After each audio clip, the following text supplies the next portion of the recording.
Kaya pala ganito ang naging resulta ng kapalaran ko. Kasi alam ng Diyos na kaya ko. Sa edad kong to, napagod na akong magmadali.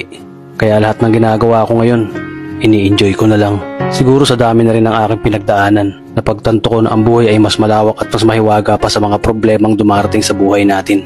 Tumatanda na tayo, baka sa kakahabol natin sa masagana at maayos na buhay, ay hindi na natin nai-enjoy ang buhay.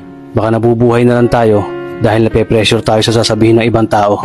Marami na rin akong mga naging maling desisyon sa buhay, pero lahat yun nagsilbing aral sa akin at natuto ako sa mga pagkakamali ko. May mga taong sobra nating mamahalin at bibigyan ng halaga, pero ibabalik lang sa atin ay kabiguan at matinding trauma. Kaya wag nating lilingunin ng mga taong tulad nila dahil mas payapa kapag hindi ka na interesadong malaman pa kung ano pang balita sa kanila. At wag mong idepende ang sarili mo sa kahit kanino. Tandaan mo, kahit sarili mong anino, iiwan ka din nito kapag madilim na ang paligid mo. Kailangan natin matutunan na wag ikumpara ang sarili natin sa iba dahil hindi natin laban ang laban nila. Karera mo to, di nila karera. Dahil ang buhay ay hindi naman nasusukat sa kung sino ang mayaman, kundi kung sino ang payapa.